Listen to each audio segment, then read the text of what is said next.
आदर्श वसतिगृह शहरातलं खूप प्रसिद्ध वसतिगृह होतं. परंतु तिकडे काही दिवसांपासून खूप विचित्र गोष्टी घडू लागल्या होत्या. एकाएकी 4-5 मुलं वसतिगृह सोडून गेले होते. कारण कोणालाच माहीत नव्हतं. पण कॉलेज जवळ असल्यामुळे नवनवीन विद्यार्थी गावातून खेड्यातून तिकडे यायचे. असाच सत्यजित नावाचा मुलगा त्या वसतिगृहात राहायला आला होता. सत्यजित अभ्यासात चांगला होता, पण तो पहिल्यांदा असा एकटा राहण्यासाठी कुठे गेला होता. वसतिगृहातल्या वॉचमॅनने त्याला चावी दिली आणि सत्यजित त्या खोलीत गेला. पहिले 2-3 दिवस तो एकटाच राहत होता. खिडकीतून बाहेर पाहायचा तर वाहत्या रस्त्यावरून जोरदार वेगात गाड्या वाहत असायच्या आणि रात्री समोरचा पानवाला रोज सत्यजितला हात दाखवायचा. त्या पानटपरीच्या शेजारी एक गॅरेजवाला होता. दिवसभर कोणती ना कोणती गाडी रिपेअर करत बसायचा. आज 3रा दिवस. सत्यजित आज पण खोलीतून बाहेर आला नाही. पण त्याने अचानक एक जोरात आवाज ऐकला. बाहेर रस्त्यावरून तो आवाज त्याला आला. त्याने पाहिले की एक ट्रक थेट त्या पानटपरीत घुसलाय आणि त्या पानवाल्याचा जागेवर मृत्यू झाला. सत्यजित खूप घाबरला, परंतु त्याला क्षणात जाणवलं की तो तर खाटेवर पडून आहे. सत्यजित लगबगीत उठला आणि खिडकीत जाऊन त्याने पाहिले की पानटपरीवाला तर तिकडेच आहे आणि गॅरेजवाल्यासोबत त्यांची मस्करी चालली आहे. हे पाहून सत्यजितला कळाले की ते सर्व खोटं होतं. त्या पानटपरीवाल्याने सत्यजितला रोजच्या सारखाच हात दाखवला, परंतु काही क्षणात जे घडले ते पाहून सत्यजित मोठ्याने किंचाळला. त्याच्या डोळ्यासमोर एका ट्रकचा तोल चुकला आणि ट्रक थेट पानटपरीत घुसला आणि जे सत्यजितने पाहिले तेच झाले. जागेवर त्या पानवाल्याचा मृत्यू झाला. सत्यजितने याआधी असं काही पाहिलं नव्हतं. तो खूप घाबरला होता. त्याने खिडकी बंद केली आणि खाटेवर पडून चादर अंगावर घेतली. सत्यजितला जे डोळ्यासमोर दिसले तेच काही क्षणात समोर घडले होते. त्याचे अंग थरथर कापत होते, पण थोड्या वेळाने तसाच तो झोपी गेला.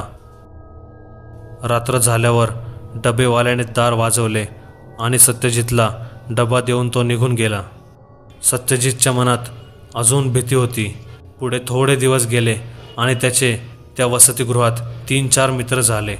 परंतु सत्यजितने पानटपरीतल्या माणसाबरोबर झालेल्या गोष्टीचा उल्लेख केला नाही.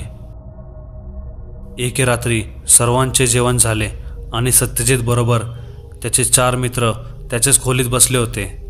ते सर्वजण एकमेकांसोबत गप्पा गोष्टी करत होते. सत्यजितला थोड्या वेळानंतर घरून फोन आला.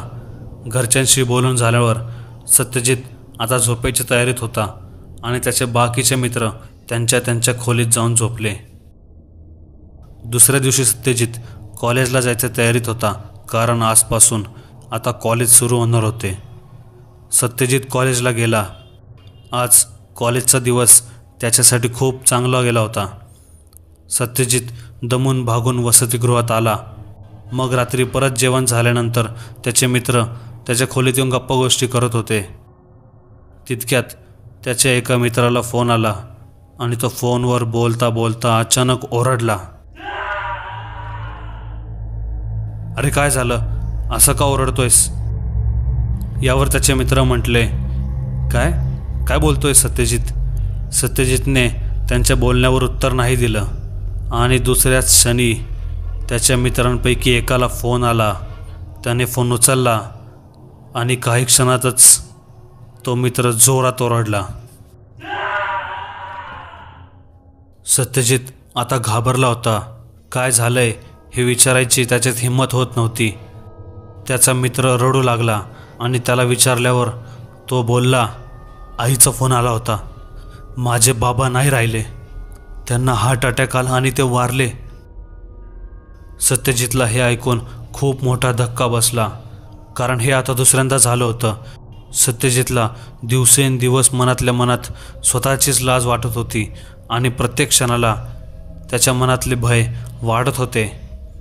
2 जणांचा मृत्यू झाला, पण मृत्यू होण्याच्या काही क्षणाआधीच त्याला कळाले म्हणून तो काही करू शकला नाही. पहिल्यांदा जेव्हा त्या पानटपरीवाल्यासोबत ते घडले तेव्हा तर तो योगायोग असू शकतो, परंतु दुसऱ्यांदा पण त्याला ते कळाले होते. सत्यजितच्या मनात विचार तर आला होता की याबद्दल कोणाला तरी आपण सांगूयात, पण त्याची हिंमत होत नव्हती, कारण त्याला लोक वेडा म्हणतील असं त्याला वाटलं होतं. सत्यजितचं कॉलेजमध्ये पण लक्ष लागत नव्हतं. त्याचे वर्गशिक्षक खूप प्रेमळ होते म्हणून ते सत्यजितकडे गेले, कारण 2-3 दिवसांपासून सत्यजित त्यांना खूप हरवल्यासारखा दिसत होता. त्यांनी त्याला विचारलं की काय झालं बाळा तुला, परंतु सत्यजितने त्यांना काही सांगितलं नाही. तो त्यांना फक्त म्हणाला की मला आईवडिलांची खूप आठवण येते, मला करमत नाही आहे इकडे. त्यावर वर्गशिक्षक म्हणाले, अरे एवढंच ना, मग तू काही दिवस गावी जा तुझ्या आईवडिलांकडे राहायला, म्हणजे तुला बरं वाटेल. सत्यजितने त्याच्या सरांचं ऐकलं आणि तो शनिवारी गावाला जायला निघाला. पण वाटेतच त्याच्यासोबत तिसरी घटना घडली. झालं असं की तो एसटीने जात असताना ढाब्यावर जेवणासाठी गाडी थांबली होती आणि त्याच रस्त्यावर एक अपघात झाला होता. आणि जसं आधी झालं तसंच यावेळीसुद्धा झालं होतं. अपघात होण्याच्या फक्त काही क्षणाआधीच त्याला ते सगळं दिसलं होतं, परंतु तेवढा वेळ त्याला मिळाला नाही की तो हे सगळं थांबवू शकेल, कारण वाहनांचा वेग खूप होता. आता ही तिसरी वेळ होती. सत्यजित गावी गेला, पण आता तो रडत आणि घाबरत बसला नाही. त्याने ठरवलं होतं की मी आता लोकांना जिथंच्या तिथं वाचवण्याचा प्रयत्न करणार.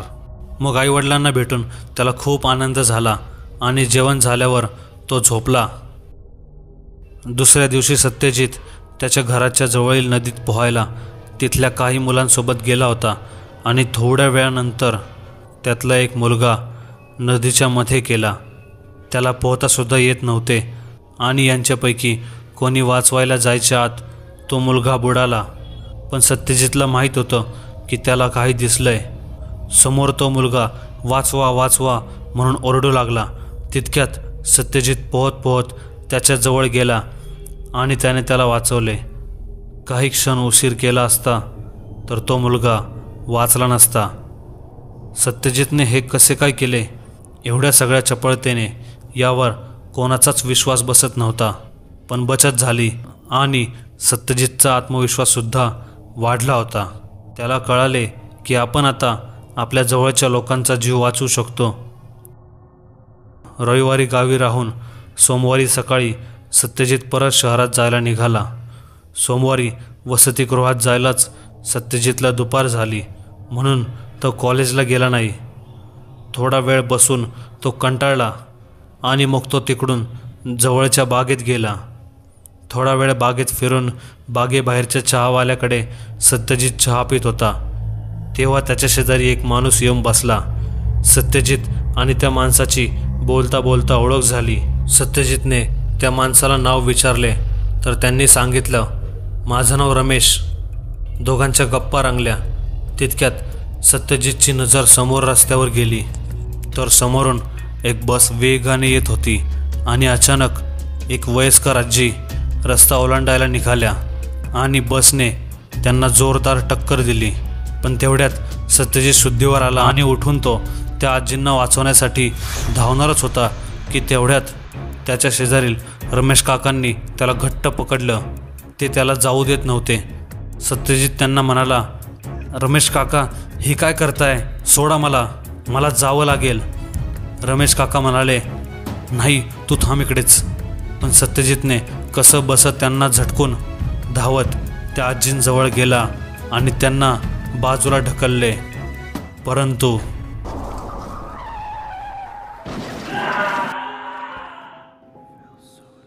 म्हणूनच ते रमेश नावाचे गृहस्थ सत्यजितला अडवत होते, कारण सत्यजितला जसे त्या आजींच्या अपघाताबद्दल आधीच दिसले होते तसेच रमेश रावांना हे दिसले होते की सत्यजित त्या आजींना वाचवायला जाणार आणि आजींना बाजूला ढकलून तो स्वतः बसच्या अपघाताने मरणार. म्हणून रमेश काका सत्यजितला अडवत होते.